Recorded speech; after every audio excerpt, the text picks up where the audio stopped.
On today's Exploring History podcast, we'll look at the life of a simple, quiet, private citizen whose courageous act changed America.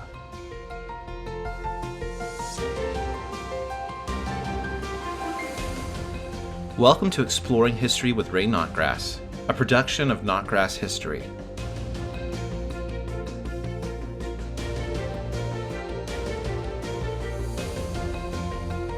December 1st, 1955, Montgomery, Alabama. She finished her work for the day and boarded a city bus to go home. In a few moments, the bus driver ordered her to give up her seat to another rider and move to the back of the bus. She refused, and the driver had her arrested. In this act, Rosa Parks sparked a protest that many people see as the beginning of the civil rights movement. Rosa Parks was born in Alabama. After the 11th grade, she had to quit school to take care of first her grandmother and then her mother. She later went back to school and received her high school diploma when she was 20. Mrs. Parks was 42 years old when she refused to give up her seat on the Montgomery bus. She was a seamstress at the Montgomery Fair department store. The struggle for equal rights for Black Americans had been going on for decades when Mrs. Parks refused to give up her seat.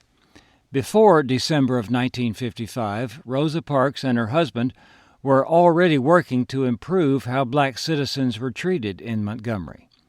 She was secretary of the local chapter of the NAACP, the National Association for the Advancement of Colored People, one of the oldest civil rights groups in the country. To appreciate Ms. Parks' action that day, we must put the scene in context. At the time, segregation was standard practice in some measure, not only in the South but in all of America. Black Americans were relegated to their own seating areas in movie theaters and courtrooms. They were required to use specially marked public drinking fountains. Though the Supreme Court had handed down its landmark decision in Brown v. Board of Education just the year before, schools were still largely segregated. Earlier in 1955, the young black man Emmett Till had been murdered in Mississippi. 2 white men were tried and found not guilty of the crime, and no one was ever convicted for it. The issue of civil rights and equality for Black Americans had been gaining attention in the late 1940s and early 1950s. During World War II, black servicemen and women fought against racism and discrimination in Europe and Asia. They returned home to face racism and discrimination in their own country. The GI Bill gave black soldiers the opportunity to further their education and opened up new possibilities for them. President Harry Truman ordered the desegregation of the military in 1948, but implementation of that order had progressed slowly. In the late 1940s, the Supreme Court began hearing cases that involved discrimination in law schools and decided that such discrimination was unconstitutional. City ordinances kept the Montgomery, Alabama city bus system, which was actually operated by a private company, strictly segregated. The white section was at the front of the bus, and the specially marked colored section, so-called, was at the back. If a white passenger boarded a bus and the white section was full, a black person had to give up his or her seat and move to the back of the bus, even if that meant the black rider had to stand. Each row on the bus had 4 seats. If a white passenger wanted a seat in that row, all 4 black passengers had to move to the back of the bus because black people could not even sit in the same row as white people. When a black person boarded the bus, he or she had to enter the door by the driver, pay the fare, then get off the bus and walk to a door further down the side of the bus to board in the so-called colored section. In other words, a black passenger could not even walk past the white passengers on the bus. It sometimes happened that a black rider would pay the fare and step off the bus, and then the driver would drive off, leaving the black person standing on the sidewalk. One irony in the arrangement was that the black section of a typical bus was much larger than the white section because black persons accounted for about 2/3 of the riders on the bus system. Fewer black families owned cars than white families, since black families were generally poorer than white families, so many black residents of Montgomery were dependent on buses for transportation to and from work and for most other transportation needs. This meant that the bus system was quite dependent on the fares paid by the people whom the bus system treated the worst. In the months leading up to December 1955, other black riders had refused bus drivers' instructions. Some had been arrested. Black residents of Montgomery had begun a few protests in the city, but they had had no effect. On December 1, 1955, a white rider wanted a seat on the bus. The driver ordered the 4 people in the row where Rosa Parks was seated to move to the back of the bus. 3 of them did, but Rosa refused. The driver told her, "If you don't stand up, I'm going to have you arrested." Rosa calmly replied, "You can do that," and he did. The story later developed that Rosa refused to give up her seat because her feet were tired. But Rosa never said that or thought that. Looking back at the incident, she said, "The only tired I was tired of giving in." 2 city policemen were called to the bus. Mrs. Parks was taken to a police station, fingerprinted and booked on the charge of causing a public disturbance. Bail was posted for her, and thus she never went to jail. The authorities treated her with respect during the entire process. A trial was set for December 5th, 4 days later. The trial lasted 30 minutes. Mrs. Parks was found guilty and fined $10 plus $4 in court costs. In a large mass meeting that evening, the black residents of Montgomery decided to stage a one-day protest by not riding on Montgomery city buses the next day.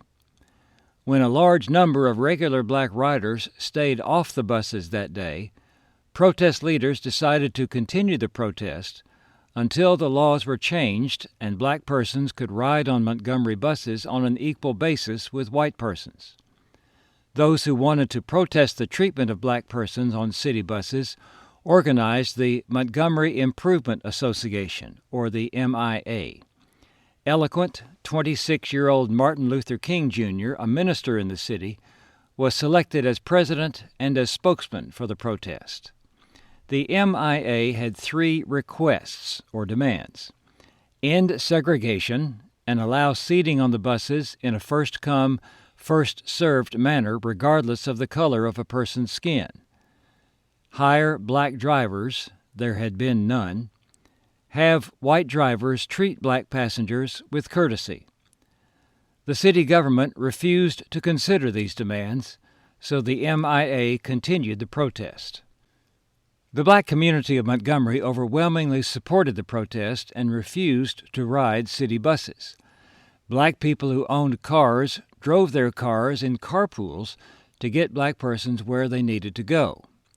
18 black-owned cab companies charged people the lower bus fare of 10 cents instead of the usual higher cab fare, which was set by law at a minimum of 45 cents. People also walked and even sometimes used mules and buggies to get where they needed to go. Some white women drove their black maids to and from their homes so that they could come to work. Donations came in from around the country for churches to purchase station wagons. These were a great help in continuing the protest. The controversy brought to light a 1921 law prohibiting conspiracies or organized boycotts that interfered with lawful business. Thus, those involved in it called it a protest, not a boycott. Still, dozens were arrested for engaging in a boycott, including Dr. King. City authorities made things difficult for the protesters. Police arrested cab drivers for charging fees lower than cabs were allowed to charge. People waiting for a carpool were arrested for loitering. Drivers were stopped for going 1 mile an hour over the speed limit. Insurance companies canceled coverage for the church-owned station wagons, so Dr. King arranged for Lloyd's of London to insure the vehicles. Rosa Parks lost her job at the Montgomery Fair store. It was never made clear that she was let go because of her arrest and the subsequent protest, but we can safely assume that was the case. Rosa took in sewing to help make ends meet. Rosa Parks was friends with Fred Gray, a young black attorney who was getting his practice started in Montgomery. They often had lunch together and discussed civil rights issues. They even had lunch together on December 1st, 1955. Gray later said that Ms. Parks never told him that she would refuse to give up her seat in a confrontation, but he suspected that she would. Gray had good reason to think this. 12 years earlier, Montgomery bus driver James Blake had ordered Rosa Parks off a bus when she refused to step off the bus after paying her fare in order to enter again through the rear entrance. The driver of the bus on which Rosa Parks rode on December 1, 1955, was the same James Blake. Fred Gray was Rosa Parks' attorney at her trial on December 5th. Some episodes of violence against the protest took place during it. 2 houses were bombed, including that of Dr. King. Random shots were fired. As we mentioned, other black riders had been mistreated and discriminated against by the Montgomery Bus Company in the past. Fred Gray gathered 4 of these cases and appealed them to a federal district court in Alabama to declare the Montgomery segregation laws unconstitutional because they denied people their right to equal justice under the law as guaranteed by the 14th Amendment to the U.S. Constitution. In order to avoid any conflict of interpretation or attempts by the city to delay the case, Attorney Gray did not include Rosa Parks' case in this appeal. In April of 1956, the U.S. Supreme Court declared that segregation on buses in South Carolina was unconstitutional, but Montgomery continued its practice. In June of 1956, the federal district court held that the Montgomery bus law that enforced segregation was unconstitutional. The city appealed, and the appeal went directly to the U.S. Supreme Court. On November 13, 1956, the court upheld the district court's verdict. The Montgomery city government refused to change its policy until it received official documentation from the court. This happened on December 20, 1956, just over a year after Rosa Parks had been arrested. This was when the protest officially ended. On that day, Rosa Parks boarded a city bus and rode in a front seat. Christian faith played a major role in the civil rights movement. Churches served as meeting places in many towns and cities. Preachers encouraged their members to protest peacefully and respectfully. Many of those who took part in civil rights protests did so because of their faith. Listen to these comments by Rosa Parks on how her faith guided her actions. My belief in Christ developed early in life. I was never pressed against my will to go to church. I always wanted to go. Daily devotions played an important part in my childhood. Prayer and the Bible became a part of my everyday thoughts and beliefs. I remember finding such comfort and peace while reading the Bible. Its teachings became a way of life and helped me in dealing with my day-to-day problems. I am thankful to my mother, grandfather, and grandmother for bringing me closer to God by making the Bible a part of my life early on. As a child, I learned from the Bible to trust in God and not be afraid. I have always felt comforted by reading the Psalms, especially Psalms 23 and 27. And may I note here that Psalm 27 begins with this verse, "The Lord is my light and my salvation. Whom shall I fear? The Lord is the strength of my life. Of whom shall I be afraid?" Now continuing with quotations by Mrs. Parks, I saw and heard so much as a child growing up with hate and injustice against black people. I learned to put my trust in God and to seek Him as my strength. I felt the Lord would give me the strength to endure whatever I had to face. God did away with all my fear. God provided me with the strength I needed at the precise time when conditions were ripe for change. I am thankful to Him every day that He gave me the strength not to move. And one final quotation from Mrs. Parks. During the Civil Rights Movement, we were troubled by hatred. We would pray a lot. One thing we used to keep us going was the moving words of certain hymns, many of which had passed down from the slave days. They gave us a sense of togetherness with our people. Singing gave us the feeling that, with God's help, we could overcome whatever we were facing. Because of death threats and other harassment, Rosa Parks and her husband moved to Detroit in 1957, where Rosa's brother lived. She traveled to Washington, D.C. to take part in the 1963 March on Washington, where Martin Luther King delivered his famous I Have a Dream speech. In 1965, Ms. Parks went to work for Congressman John Conyers of Michigan. She worked in his office for 23 years until she retired in 1988. She continued to be involved in civil rights activities throughout her life.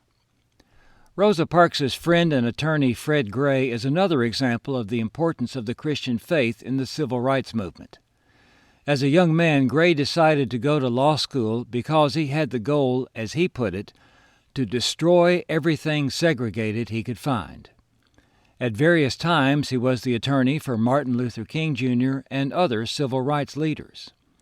At the time of the Supreme Court decision in 1956, Gray credited what he called divine guidance for the Montgomery laws being changed. Gray was and still is a faithful Christian and part-time preacher in Churches of Christ. At 93, he is still active, speaking and doing some legal work. By the way, Gray grew up in Montgomery on Jeff Davis Avenue, which was named for the President of the Confederacy. In 2021, the city of Montgomery renamed the street Fred Gray Avenue. Gray received the Presidential Medal of Freedom in 2022. The story of the bus that Rosa Parks boarded on December 1, 1955, bus number 2857, is a fascinating sidelight. The bus was retired in the early 1970s. Roy Summerford of Montgomery bought it. He and his descendants kept it in a field and stored lumber and tools in it. Summerford's daughter and son-in-law inherited it when Mr. Summerford died. They decided to auction it off, but no official documentation existed to verify it as the Rosa Parks bus. However, they learned that the Montgomery bus station manager at the time of the protest, Charles Cummings, kept a scrapbook of articles related to what was happening. In a couple of places in the scrapbook, Cummings wrote number 2857 and Blake number 2857. At the time of the protest, Cummings thought what was happening was important, so he wanted to make a record of it.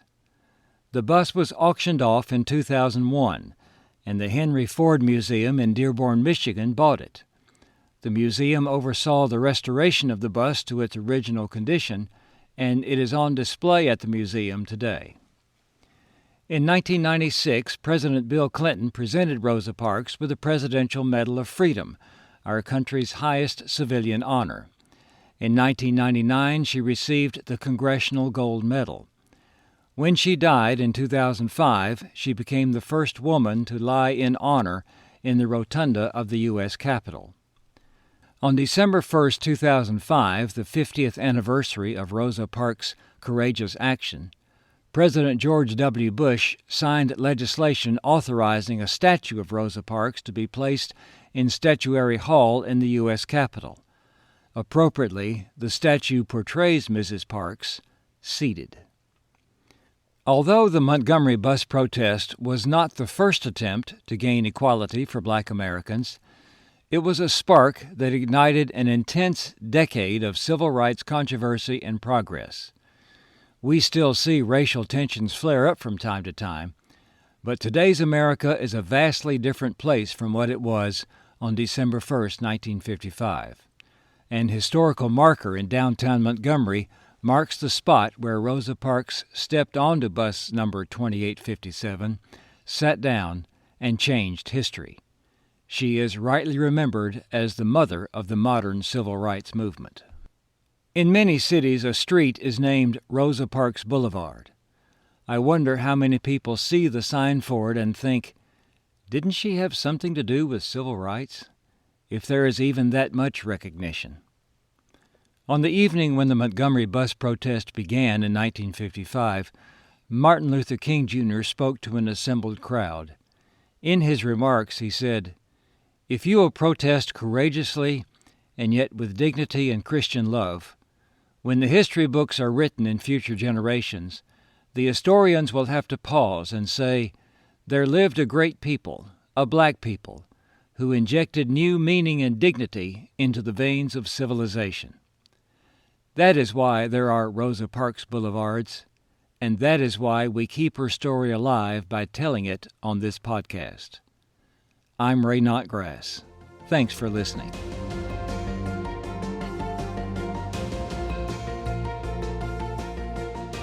This has been Exploring History with Ray Notgrass, a production of Notgrass History. Be sure to subscribe to the podcast in your favorite podcast app, and please leave a rating and review so that we can reach more people with our episodes. If you want to learn about new homeschool resources and opportunities from Notgrass History, you can sign up for our email newsletter at exploringhistorypodcast.com. This program was produced by me, Titus Anderson. Thanks for listening.